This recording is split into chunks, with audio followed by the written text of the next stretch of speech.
Bismillahirrahmanirrahim. Assalamu alaikum class 9. Today we are going to study about meiosis 2. So let's start about it. This is a flow sheet diagram from previous lectures. हमने जब meiosis start किया था ये हमने उस वक्त देखा था सेल डिवीजन जो है वो दो फेजेस पे जो है वो डिपेंड करती है, इंटरफेस और meiosis.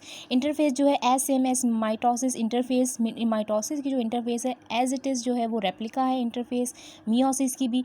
अब meiosis को देख लेते हैं. meiosis दो हैं आगे से टाइप्स में, meiosis 1 एंड meiosis 2. meiosis 1 की साइटोकाइनेसिस एंड कैरियोकाइनेसिस ये डिटेल में जो है वो हम देख चुके हैं अपने प्रीवियस लेक्चर्स में. आज जो बेसिकली हमने देखना है वो meiosis 2 देखना है, जिसमें पहले कैरियोकाइनेसिस और उसके बाद साइटोकाइनेसिस का प्रोसेस होता है. और कैरियोकाइनेसिस के अंदर प्रोफेज, मेटाफेज, एनाफेज, टीलोफेज ये तमाम के तमाम स्टेजेस जो हैं वो मौजूद होते हैं. चूँकि ये meiosis 2 के सारे स्टेजेस हैं तो इन सब के साथ भी 2 आएगा. Prophase 2, metaphase 2, anaphase 2 and telophase 2. So let's start about meiosis 2. meiosis 2 page 99. It is similar to the mitosis. जो हमने फर्स्ट या सेकंड लेक्चर में जो हमने अपना इस चैप्टर का जो है कवर किया था माइटोसिस, ये एग्जैक्ट रेप्लिका है हमारी meiosis 2. इसके अंदर दो स्टेजेस हैं, karyokinesis and cytokinesis. Karyokinesis is the division of nucleus and cytokinesis is the division of cytoplasm. Karyokinesis is further divided into following steps. Prophase 2, why it is called 2? Because it is the part of meiosis 2. Metaphase 2, anaphase 2 and telophase 2. First starts karyokinesis and its prophase 2. Prophase 2 is here. What are its basic points? The basic points are exact replica of mitosis. ये हम पहले पढ़ चुके हैं. Nuclei disappear, nuclei जो है वो वहाँ से ख़त्म हो जाता है. Nuclear envelope disintegrate, nuclear envelope जो है वो टूटना शुरू हो जाती है. Loose chromatin condenses and form chromosomes. Loose chromatin जो पहले थ्रेड लाइक स्ट्रक्चर्स होते हैं वो क्या होते हैं, कंडेंस होकर हमारे पास क्रोमोसोम की शक्ल दे देते हैं, यानी मोटे हो जाते हैं और इसकी कॉइलिंग हो जाती है.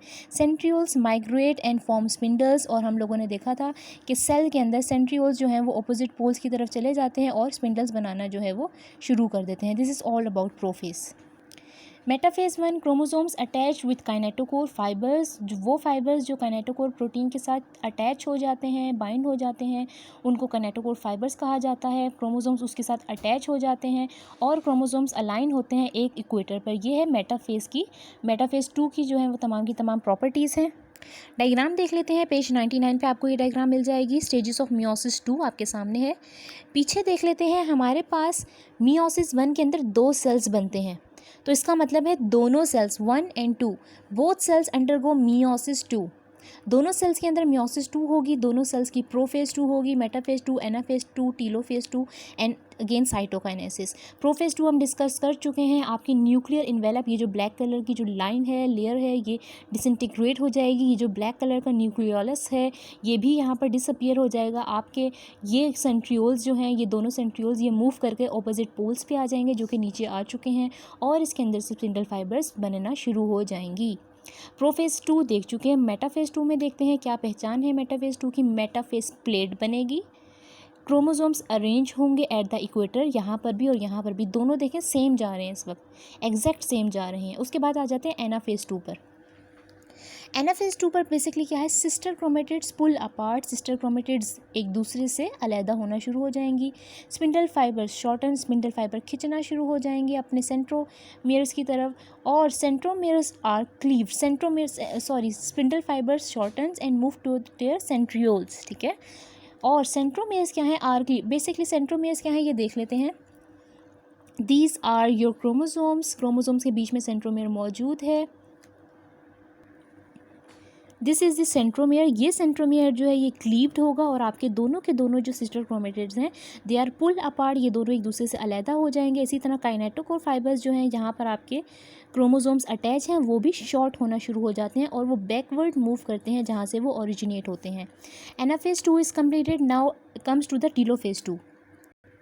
टीलोफेज 2 आपके सामने है. It is the uncoiling of chromosomes. Chromosomes uncoil होना शुरू हो जाते हैं. जो मोटे मोटे कंटेंट्स हुए होते हैं वो कन्वर्ट हो जाते हैं लूज थ्रेड्स में. न्यूक्लियर इन्वेलप दोबारा से बनने शुरू हो जाती है. न्यूक्लियर रीअपियर हो जाती है. क्लेवेज होती है और आपके सेल वॉल फॉर्मेशन होती है. बेसिकली आपके टीलोफेज के जो है वो पॉइंट्स यहीं तक हैं. टीलोफेज देखते हैं. So this is the telophase 2। Telophase 2 में आप क्या देख रहे हैं? टीलोफेज़ 2 में आपके क्रोमोसोम्स आपके सेंट्रियोल्स के पास पहुंच चुके हैं। न्यूक्लियर इन्वेलप, न्यूक्लियोलस या न्यूक्लियाई भी इसको कहते हैं, ये दोबारा से बन चुका है और आपके पास जो है सेल वॉल के कुछ पार्ट्स जो हैं वो बीच में आना शुरू हो गए हैं और आपके दोनों सेल्स के अंदर क्लीवेज होना शुरू हो रही है। अगर तो एनिमल सेल होगा तो क्लीवेज होगी, अगर तो प्लांट सेल होगा तो सेल वॉल बनेगी।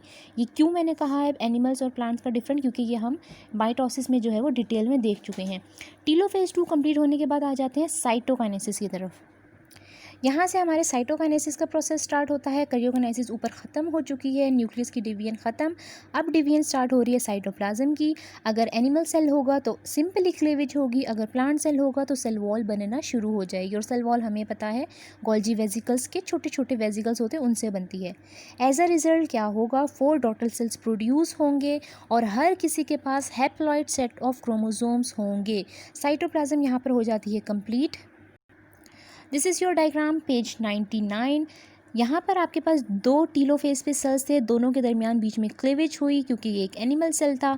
2 आपके पास इस तरह एनिमल सेल्स प्रोड्यूस हुए इधर से और यहाँ से भी आपके पास 2 सेल्स प्रोड्यूस हुए। तो एज अ रिज़ल्ट आपने क्या देखा, डॉटर सेल्स कितने हैं आपके पास, 1 2 3 4 and each contain haploid number of chromosomes. कितने क्रोमोसोम्स है इसके अंदर, 2, इसके अंदर 2, इसके अंदर 2, इसके अंदर 2। इस पूरे को हम पिंक कलर के क्रोमोसोम को हम सिस्टर क्रोमेटिड्स के साथ साथ क्रोमोसोम्स भी कंसिडर करेंगे। हर डॉटर सेल के अंदर हैप्लॉइड नंबर ऑफ क्रोमोसोम है। हैप्लॉइड मींस यानी पिंक कलर के क्रोमोसोम की भी एक कॉपी, ब्लू क्रोमोसोम की भी एक कॉपी, पिंक क्रोमोसोम की एक कॉपी, ब्लू की एक कॉपी। अब ये ज़रूरी नहीं है कि इसके ऊपर देखें ना, इस वाले को अगर हम जूम करके देखें इसके ऊपर 2 शेड्स नज़र आ रहे हैं, ये तो जेनेटिक रिकॉम्बिनेशन आई है क्रॉसिंग ओवर के दरमियान। ये तो जेनेटिक वेरिएशंस हैं जो बच्चों और पेरेंट्स के दरमियान जो है वो डिफरेंट चीज़ें लेकर आती हैं, डिफरेंट करैक्टर्स लेकर आती हैं। हमने ये नहीं देखना, basically haploid number of chromosomes हम देख रहे हैं कि दोनों सेट में से एक एक क्रोमोसोम्स मौजूद है। लेकिन अगर जहाँ से ये प्रोसेस मियोसिस का स्टार्ट हुआ था वहाँ जाए वापस यहाँ पर, तो हम देखेंगे कि प्रोफेज़ 1 जब स्टार्ट हुई थी तो हमारे पास सेट थे पूरे पूरे, एक क्रोमोसोम ब्लू ये, एक क्रोमोसोम ब्लू ये होमोलोगस क्रोमोसोम एक दूसरे के, क्योंकि होमोलोगस क्रोमोसोम कौन सा होता है, जो पेयर होता है, एक पिंक क्रोमोसोम ये, एक पिंक क्रोमोसोम ये। तो वो बेसिकली क्या है कि हमारे पास कोई सेट है होमोलोगस क्रोमोसोम्स का। अब जब यहाँ पे आप इसको प्रोफेज़ 1 को और अपने यहाँ पर डॉटर सेल्स को मैच कीजिए, आप देखेंगे कि आपके यहाँ पर 1 2 3 4 5 6 7 8 सिस्टर क्रोमेटिड्स थी। उन्होंने अपने आप को ऐसे डिस्ट्रीब्यूट किया है कि हर सेल में 2 डिस्ट्रीब्यूट हुई हैं। कहीं पे भी ये नहीं है कि कहीं पे पिंक जो है वो 2 आ गई हैं, कहीं पे ब्लू 2 आ गए हैं। उस तरह जो है वो एरर्स जो हैं वो सामने आते हैं, म्यूटेशन सामने आती हैं, बहुत सारी बीमारियाँ सामने आती हैं। तो वो भी इंशाल्लाह जो है वो नेक्स्ट टॉपिक में सिग्निफिकेंस ऑफ माइटोसिस में कवर करेंगे कि अगर खुदा ना खास्ता ऐसा हो गया कि एक ही तरह के 2 क्रोमोसोम्स आपके एक सेल के अंदर चले जाएं, या लेट सपोज आधा क्रोमोसोम चला जाए, किसी भी तरीके से कोई टूट जाए, कोई भी मिसहैप हो सकता है, तो उस केस में क्या होगा, कौन सी बीमारी सामने आएगी। आज का टॉपिक सिर्फ मियोसिस 2 था। मियोसिस 2 यहाँ से स्टार्ट हमने किया था और नेक्स्ट पेज पे जो है वो हमने लेकर गए हैं 100 पेज तक। यहाँ तक छोटा सा जो है वो स्टेप जो है हम लोगों ने जो है कवर किया है। साइटोकाइनेसिस की यहाँ पर हेडिंग नहीं थी, वो मैंने आपको यहाँ पर क्लीवेज और सेल वॉल फॉर्मेशन यहाँ से आपके सामने जो है वो बना दी है। आपके टॉपिक के साथ ये अटैच करके आपको भेज दी जाएगी। अगले टॉपिक है हमारा सिग्निफिकेंस ऑफ मियोसिस। इंशाल्लाह नेक्स्ट लेक्चर में ये कवर करेंगे। अल्लाह हाफिज़।